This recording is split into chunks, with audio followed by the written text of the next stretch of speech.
ছাদ বাগান। এই দেখো আমার ছাদ বাগানে চারাই লাগিয়েছিলাম, তোমাদেরকে দেখিয়েছিলাম। অ্যালোভেরা গাছ চারা বসিয়েছিলাম, কতটা বড় হয়ে গেছে দেখো। আমার তো খুব আনন্দ হচ্ছে, কতটা বড় হয়ে গেছে। তারপরে আরেকটা এই যে নয়নতারা ছোট ফুলের চারা লাগিয়েছিলাম। এই দিকটা দেখো পুরো এত ছোটো গাছে একটা বড় একটা থোকা একটা ফুল হয়েছে, লঙ্কা গাছগুলো হয়েছে। তারপরে মানি প্লান্ট গাছ হয়েছে, কি সুন্দর দেখো। এটা কেটে দিয়েছিলাম কিন্তু আরও ছোটো ছোটো হয়, গোড়াগুলো বেঁচে উঠেছে জল দিয়ে দিয়ে। এইটা তো পুরো আমরা কেটে দিয়েছিলাম, বলতে পারিনি যে এরকম একটা হবে গাছ।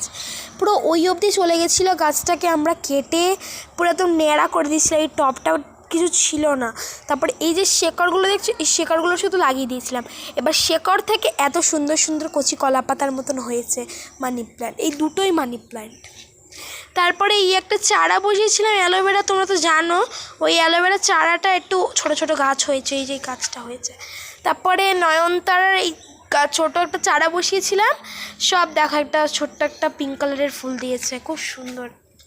তারপর অপরিচিত গাছের পাতা বেরিয়েছে, একটা চারা বসিয়ে দিয়েছিলাম, ফুলটার চারা একটা আমার একটা কাকিমা দিয়েছিল আমার ছাদ বাগানের জন্যে, একটা চারা তো হয়েছে।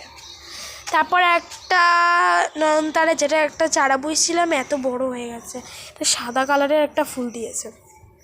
তারপরে আরেকটা চারা বসিয়েছিলাম নয়নতারা একটা, এটা হচ্ছে লাল নয়নতারা, এটার পুরো বড় হয়ে গেছে দেখো, খুব সুন্দর বড় হয়ে গেছে। তো এইটুকুই আমার ছাদ বাগানের ভিডিও রইলো, পরের ভিডিও দেখার জন্যে কমেন্ট করো। Bye bye.